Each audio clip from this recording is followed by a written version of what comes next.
अस्सलाम वालेकुम बेटा।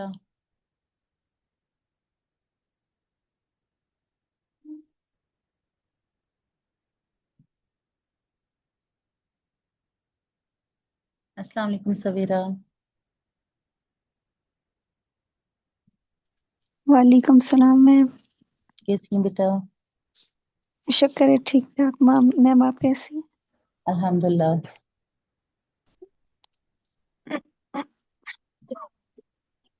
चलें हम स्टार्ट करते हैं।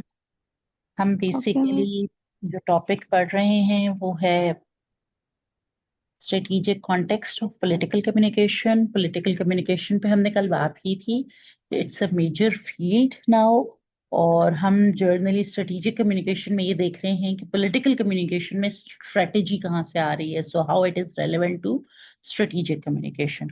उसमें हम कल फ्रेमिंग तक चले गए थे।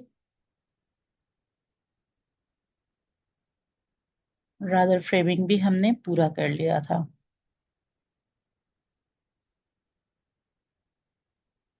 फ्रेमिंग में हमने बेसिकली ये बात समझी है कि पॉलिटिकल कम्युनिकेशन में भी ये होता है कि किसी भी इवेंट में कुछ चीज़ों को हाईलाइट कर दिया जाता है, ठीक है ना। सो डिपेंडिंग ऑन कि गवर्नमेंट के एंड से फ्रेमिंग हो रही है, ऑपोजिशन के एंड से हो रही है, किसी एनजीओ के एंड से हो रही है, किसी और एक्टर के एंड से हो रही है, तो अपने हिसाब से कुछ चीज़ों को हाईलाइट कर लेते होते हैं। अब the main thing that we want to understand is कि जब भी आप पॉलिटिकल कम्युनिकेशन के मैसेजेस प्लान कर रहे होते हैं, अब हम अपने आप को एज पॉलिटिकल कम्युनिकेटर देखेंगे, ठीक है ना। तो व्हाट वी वांट इज कि हम एक बहुत सिंपल सा मैसेज बनाएं, ठीक है ना, सिंगल हो और मेमोरेबल हो, ताकि वो उस कैंपेन का सेंट्रल पॉइंट हो। Do you know any campaign messages that we can talk about? Have you heard about MAGA?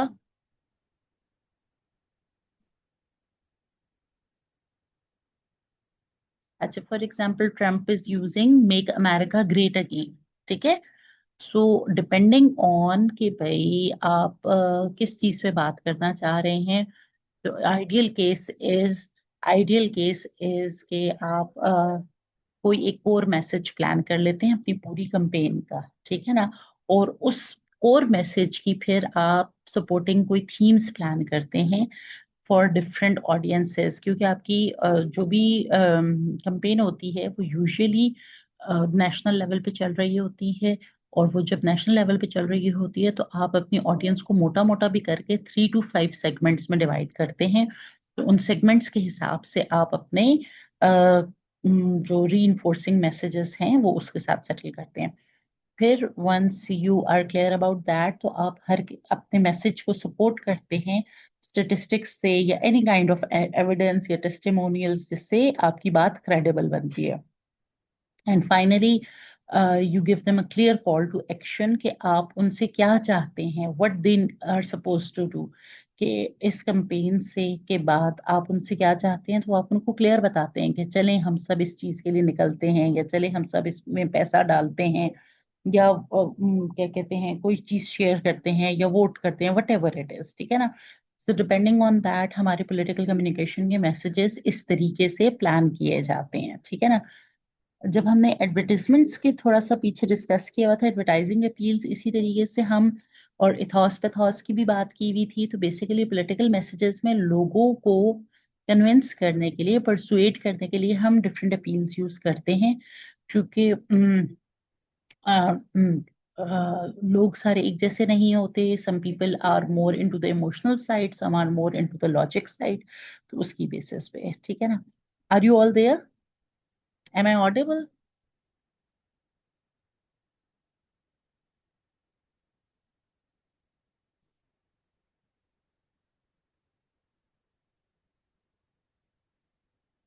अच्छा, ओके। फियर अपील्स में हमारे पास है, फियर बेसिकली आप लोगों को, फॉर एग्जांपल टेररिज्म के केस में, जब भी कोई भी किसी भी मुल्क ने दूसरे मुल्क के साथ या किसी भी चीज पे कोई एक्शन लेना है, तो टेररिज्म के थ्रू वो फियर अपील देते हैं। कोई भी टेररिस्ट एक्टिविटी होती है तो उसको फियर अपील के साथ रिलेट किया जाता है। एंड देन ऑब्वियसली कोई भी सिक्योरिटी इश्यूज हो, कोई भी क्राइम इश्यूज हो, तो those are related to fear appeals, इसकी बेसिस पे काम करते हैं। या फिर जैसे अभी मैंने आपको मागा का बताया कि एस्पायर करते हैं, मेक अमेरिका ग्रेट अगेन, ठीक है ना, होप, इंस्पिरेशंस, ये वाली चीजें हैं। एक और बड़े मजे का काम किया जाता है, तुम और हम, वो डिफरेंस किया जाता है। इन ग्रुप आइडेंटिटी फील कराई जाती है कि हम एक ग्रुप हैं, आप इस ग्रुप का हिस्सा हैं, ठीक है ना। तो हम ऐसे हैं और वो वैसे हैं। हम और वो पॉलिटिकल पार्टीज के लेवल पे भी होता है, रिलीजन्स के लेवल पे भी होता है, कंट्रीज के लेवल पे भी होता है, मल्टीपल चीजों के लेवल्स पे हो जाता है, ठीक है ना। So that is also one of the emotional appeals that is being used. फिर नेशनल प्राइड या नॉस्टैल्जिक अपील्स भी यूज की जाती हैं कि अपने मुल्क के साथ, फॉर एग्जांपल, लोगों की एसोसिएशन या जो भी कोई थ्रेट है उसको बहुत ज्यादा बढ़ा चढ़ा के बयान किया जाता है, एम्पलीफाई किया जाता है, ठीक है। रैशनल साइड पे अगर आए, जिन लोगों को अपने ही मैसेजेस के थ्रू, क्यों हमने ये बात कर ली कि मैसेज का कोर एक सिंगल थीम होती है और फिर उसके सपोर्टिंग पिलर्स होते हैं। तो सपोर्टिंग पिलर्स में इमोशनल अपील्स भी होती हैं और रैशनल अपील्स भी होती हैं। रैशनल वो हैं जो लॉजिक की बेसिस पे हैं, ठीक है ना, उसमें जज्बात का एलिमेंट नहीं आता। तो उसमें इकोनॉमिक डाटा या स्टेटिस्टिक्स आते हैं, फाइनेंशियली चीजें कैसी गई, स्टेटिस्टिकली ये चीज कैसी है, या पॉलिसीज के कंपैरिजन्स होते हैं कि भाई इस पॉलिसी के ये प्रोज एंड कॉन्स हैं, इस पॉलिसी के ये प्रोज एंड कॉन्स हैं। ये एक्सपर्ट्स उस पर अपना पॉइंट ऑफ व्यू देते हैं। अथॉरिटी, जो बंदा उस सब्जेक्ट पे अथॉरिटी होता है, उस चीज को एंडोर्स कर रहा होता है, तो वो शेयर किया जाता है। या जो भी एक्टर्स हैं या पार्टी है, फॉर एग्जांपल, उनका ट्रैक रिकॉर्ड या उनके क्रेडेंशियल्स या जो भी एक्सपर्ट्स हैं उनके एंड पे, ठीक है ना। और फाइनली कॉस्ट बेनिफिट फ्रेमिंग भी है कि भाई कितना फायदा कितना नुकसान इसके अंदर आता है, ठीक है ना। सो ये नरेटिव टेक्निक्स हैं जो पॉलिटिकल मैसेजिंग में यूज की जाती हैं। We are specific about political messaging. आपको याद होगा हमने बिल्कुल शुरू में स्ट्रेटेजिक कम्युनिकेशन में हमने अपील्स का जिक्र किया था और उनको हमने एडवर्टाइजिंग से स्पेसिफिकली रिलेट किया था, ठीक है।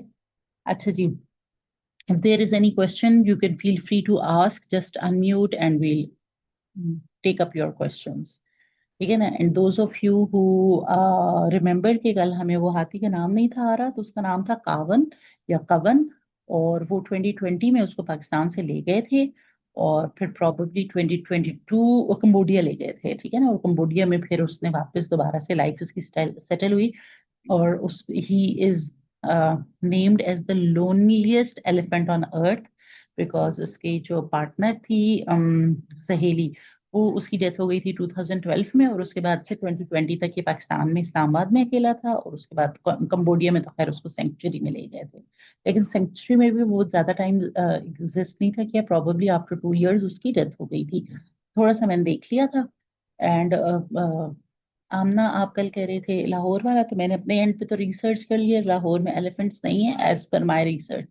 हाँ, अलबत्ता there is a bit of a possibility कि इस कराची के जू में तो एलिफेंट्स हैं, ठीक है। बट स्टिल अपडेटेड डाटा आता रहता है। हमारा जो कल कौन बात थी, जिस चीज पे हम बात कर रहे थे, that was more about advocacy groups, ठीक है ना। तो हम ये देख रहे थे कि वाइल्ड लाइफ की या एनिमल राइट्स पे भी लोग बात करते हैं, तो उससे रेलेवेंट था। तो the point is well taken, ठीक है ना। अच्छा जी, हम बात कर रहे हैं कि अब क्या हो गया है कि मीडिया या लैंड प्लेटफॉर्म्स हमारे चेंज हो गए हैं। तो टोटल पॉलिटिकल कम्युनिकेशन का जो प्लेटफॉर्म है या जो उसकी उसका इकोसिस्टम है वो डिफरेंट है। ट्रेडिशनल मीडिया जब था पॉलिटिकल कम्युनिकेशन के लिए, तो भाई पहले पहले तो टीवी वाला ज्यादा कॉन्सेप्ट ये था कि उसकी रीच बहुत ज्यादा थी लेकिन बहुत एक्सपेंसिव था। जो मैसेज को परसुएट करने के लिए तो बहुत अच्छा था, लेकिन टीवी का टाइम स्लॉट बाय करना, इट वाज क्वाइट एक्सपेंसिव, ठीक है ना। प्रिंट जो न्यूज़पेपर्स थे, ये फॉर एग्जांपल बहुत जगहों पे इनसे बहुत बड़े फायदे हुए। इनकी बड़ी क्रेडिबिलिटी थी, बड़ी डेप्थ थी। और स्पेसिफिकली जो ओपिनियन लीडर्स होते थे, जो एलीट क्लास होती थी, उनमें बहुत ज्यादा कॉमन या बहुत ज्यादा इन्फ्लुएंशियल जो है वो न्यूज़पेपर्स हुआ करते थे। रेडियो वो था जो ग्रास रूट लेवल तक पहुंचता था, ठीक है ना। रूरल एरियाज हों, लो लिटरेसी ऑडियंसेस हों, for example specifically in Pakistan. और it was very very cost effective. फिर इसी तरह पॉलिटिकल पार्टीज या जो भी पॉलिटिकल एक्टर्स हैं वो प्रेस कॉन्फ्रेंसेस और मीडिया ब्रीफिंग्स पे भी डिपेंड करते हैं, ठीक है ना, ताकि वो अपनी मर्जी की इंफॉर्मेशन डिसेमिनेट करें, उनके एंगल से क्लियर चीज जाए। इसी तरीके से बहुत सारी एडिटोरियल्स भी होते हैं, एडवर्टिजमेंट और एडिटोरियल को इकट्ठे करके, ठीक है ना। एडिटोरियल्स और पब्लिकेशंस उसी पार्टी की या जो भी पॉलिटिकल एक्टर्स हैं उनकी होती हैं, उनमें भी यही वाली बात है कि कंट्रोल्ड कम्युनिकेशन है, आप अपना मैसेज विदाउट फिल्टर आगे भेज सकते हैं। तो ये तो ट्रेडिशनल एंड पे हो रहा था। अब जो आजकल का जमाना है उसमें बेसिकली पॉलिटिशियंस डायरेक्टली पब्लिक से बात करते होते हैं, फॉर एग्जांपल एक्स के थ्रू, ठीक है ना, और रियल टाइम में ये पॉलिटिकल डिस्कोर्स चल रहा है। फिर फेसबुक के थ्रू बहुत ज्यादा एडवर्टाइजिंग या लोगों को मोबिलाइज करने पे काम हो रहा है। आपने पीछे भी पाकिस्तान की बहुत दफा चीजें देखी कि जब मतलब एंटी गवर्नमेंट एलिमेंट्स का कुछ भी मोबिलाइजेशन कर रहे थे तो उसमें Facebook was very very prominent. और जैसे जैसे कोई भी इशू आता था तो फेसबुक को ब्लॉक कर देते थे या फेसबुक की एक्सेस मिनिमल हो जाती थी, ठीक है ना, बिकॉज फेसबुक के थ्रू बहुत ज्यादा मोबिलाइजेशन हो रही थी, specifically in in the context of Pakistan आपको बता रही हूँ, ठीक है ना। फिर यूट्यूब पे लाइव ब्रॉडकास्ट हो रही थी रैलीज की, पॉलिटिकल इंफॉर्मर्शियल्स, इंफॉर्मेशन और कमर्शियल से इंफॉर्मर्शियल्स, ठीक है ना। तो लॉन्ग फॉर्म में जो भी कंटेंट था वो यूट्यूब के थ्रू चल रहा होता है, ठीक है ना। व्हाट्सएप वो बड़े मजे की चीज इस तरीके से है कि अब वो आपके रेलेवेंट सर्कल में जो पॉलिटिकल कम्युनिकेशन होनी है और या वायरल कंटेंट आपने डिस्ट्रीब्यूट करना है, for that matter WhatsApp has served as an awesome platform. और टिकटॉक में शॉर्ट फॉर्म में कंटेंट आ रहा है, ऐसी कैंपेन्स हैं जिसमें जो मीम्स पे बेस्ड हैं, और इसमें लोगों की इंगेजमेंट बहुत ज्यादा है, बिकॉज इट इज मतलब एक स्ट्रेसफुल चीज को भी बहुत कैजुअल लेवल पे डील कर लिया जाता है, ठीक है ना। और चूंकि उसका वो बहुत शॉर्ट फॉर्म में कंटेंट होता है तो उसका इम्पैक्ट रहता है, जहन में रह जाती है और वो हैवी नहीं लगती। अच्छा जी, इंस्टाग्राम मेरा अपना इतना ज्यादा ये ख्याल नहीं है कि हमारे पास जो पॉलिटिकल लोग हैं वो ज्यादा इंस्टाग्राम फॉलो कर रहे हैं या इंस्टाग्राम पे हैं, लेकिन Instagram is actually very much relevant to personality projection. हम लोग बहुत ज्यादा अपने लिए यूज कर रहे हैं, और हमारी जो यंग जनरेशन है they are more comfortable with Instagram as compared to Facebook, ठीक है। But that is basically the mindset shift. कुछ लोग still on the Facebook side, तो ये चीज है। अच्छा जी, अब होता क्या है कि हमने पहले से पढ़ा हुआ है पीछे एजेंडा सेटिंग में कि मीडिया हमें ये नहीं बताता कि क्या सोचना है, बल्कि किस चीज के बारे में सोचना है, ठीक है ना। और फर्स्ट लेवल एजेंडा सेटिंग यही है कि मीडिया आपके लिए इश्यूज इंपॉर्टेंट कर देता है कि these are the most important issues, तो हमारा दिमाग उन्हीं की तरफ होता है। उस दिन हमारी क्लास में डिस्कशन हुई थी, आमना की अम्मी का जिक्र था, आई गेस कि आमना की अम्मी is so concerned currently about fuel prices, जबकि she had got nothing to do with that. तो this is what we were discussing कि दिस इज एजेंडा सेटिंग, ठीक है ना। Aamna, am I right, was it your अम्मी?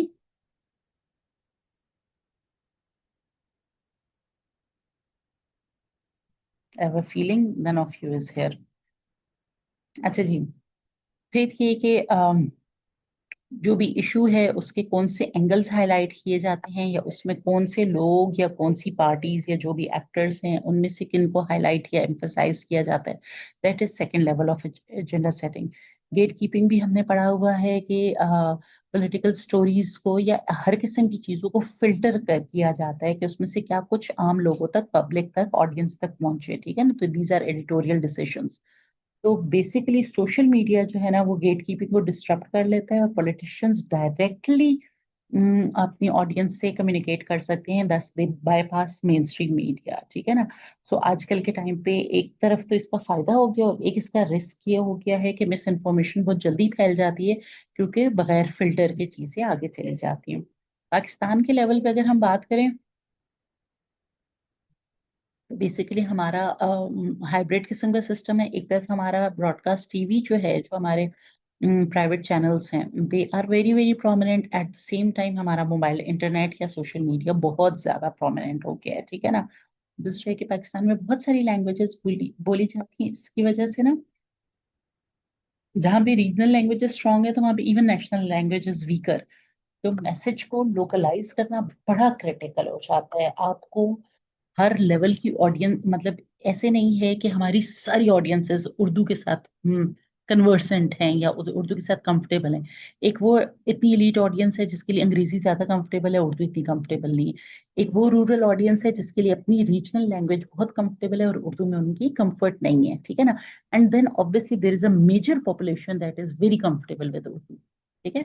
सो इस in that case जब message को मैसेज मैसेज को प्लान करना होता है, कंस्ट्रक्शन होती है उसके आर्किटेक्चर में, तो उसको लोकलाइज करना मुश्किल हो जाता है। दैट इज वेरी क्रिटिकल कि भाई इस इलाके की ऑडियंसेस को उर्दू सूट कर रही है, लेकिन अगर हम फॉर एग्जांपल खैबर पख्तूनख्वा के लिए पश्तो में मैसेज प्लान करें तो उसकी वर्थ बहुत ज्यादा है, उसकी रीच बहुत डिफरेंट है, उसकी वो रेजोनेट ज्यादा करेगा यहाँ के लोगों के साथ, फॉर एग्जांपल, ठीक है ना।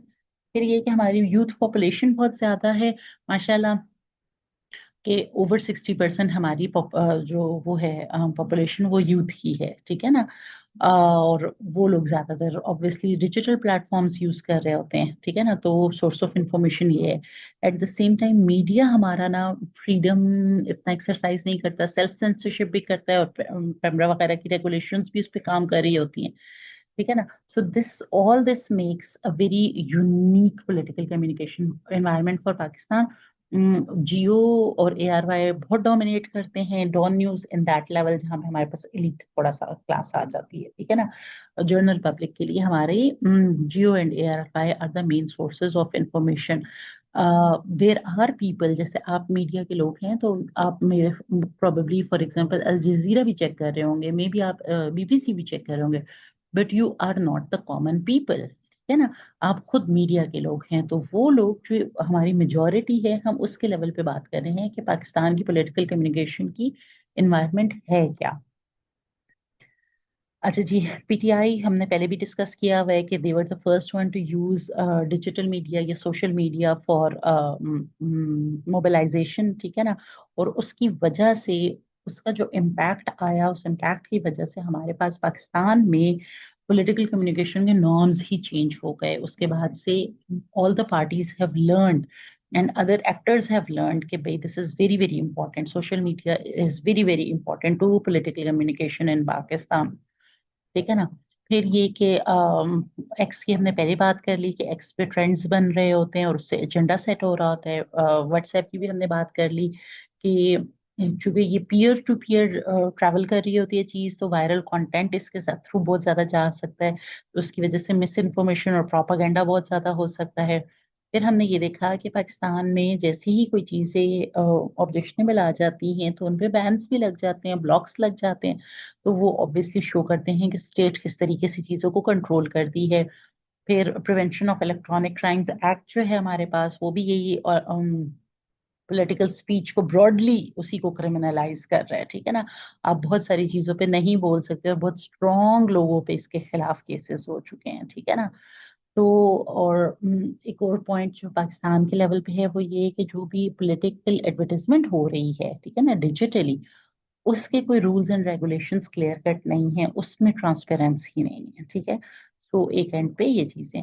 अब इन दिस केस क्या हो रहा है कि हमारे पास आपको भी थोड़ा सा आइडिया है कि हमारे पास जो मीडिया हाउसेस हैं वो कुछ हाथों में कंट्रोल किए हुए हैं, ठीक है ना। तो कॉन्ग्लोमरेट्स बेसिकली यही हैं जो मल्टीपल चीजें, फॉर एग्जांपल जंग ग्रुप है, जंग ग्रुप इज अ कॉन्ग्लोमरेट, तो उसके अंडर कितने सारे न्यूज़पेपर्स और कितने ज्यादा चैनल्स आ रहे हैं, ठीक है ना।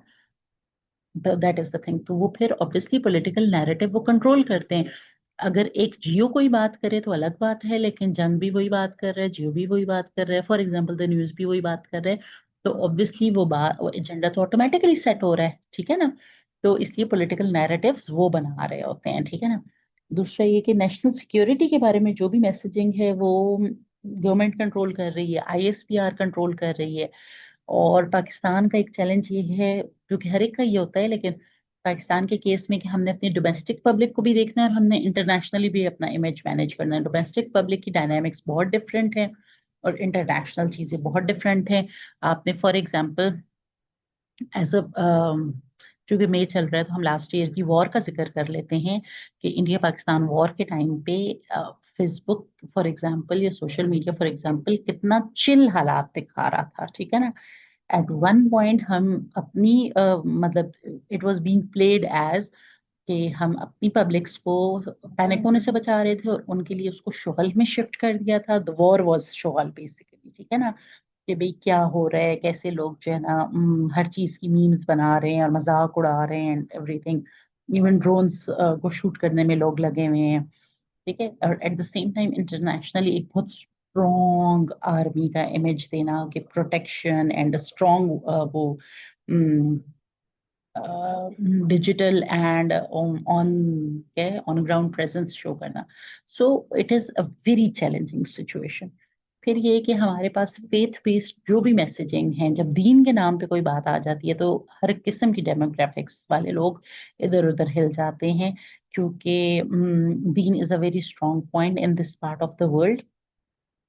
तो उसकी वजह से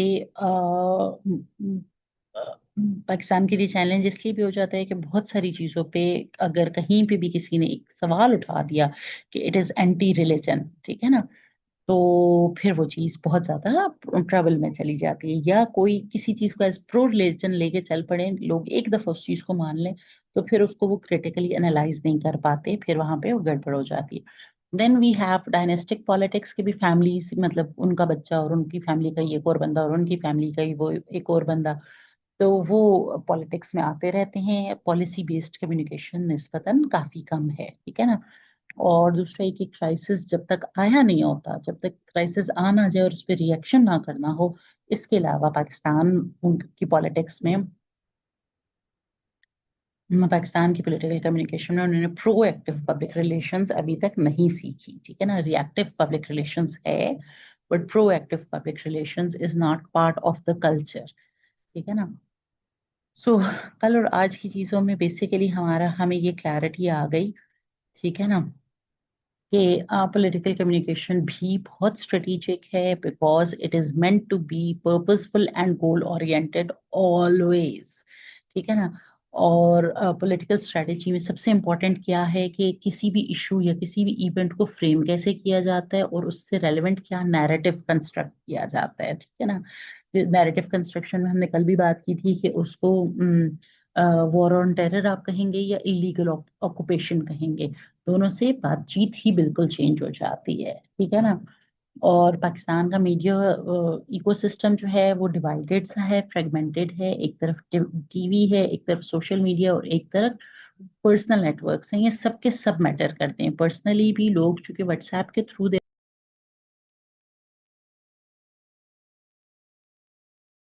I'll share again because we are about to conclude, ठीक है ना। अच्छा जी, फिर स्टेट और non state actors public agenda के लिए compete कर रहे होते हैं। हमने स्टेट एक्टर्स और नॉन स्टेट एक्टर्स भी कल डिटेल में डिस्कस कर लिए थे। और दूसरा ये कि हमारे पास मल्टीपल लेवल पे चीजें चल रही हैं। एक तरफ कैमरा है जिसकी तरफ से सेंसरशिप्स हैं, सेल्फ सेंसरशिप्स भी हैं, डिजिटली पीका वाली चीजें हैं। व्हाट्सएप पे पॉलिटिक्स बहुत ज्यादा बूम कर रही है। और हमारी ज्यादातर ऑडियंसेस जो है या ज्यादातर लोग जो हैं वो यूथ है, ठीक है ना। सो हमने एज पॉलिटिकल कम्युनिकेटर्स अपना and strategic communicators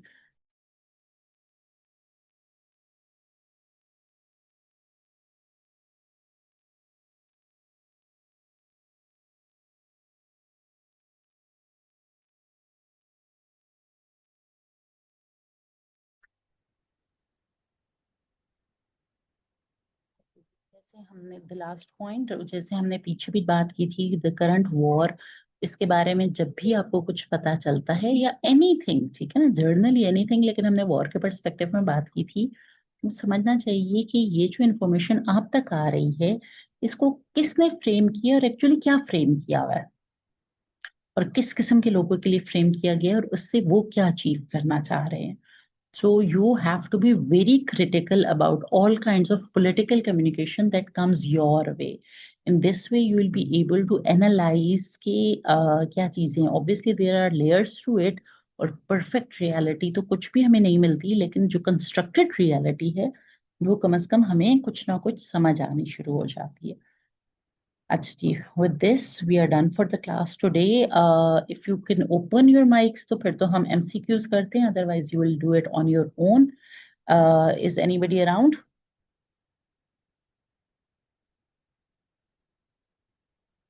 I think let's call it a day. ठीक है ना? I've put up these MCQs for you with the answers so you can check yourself. All the best. Thank you.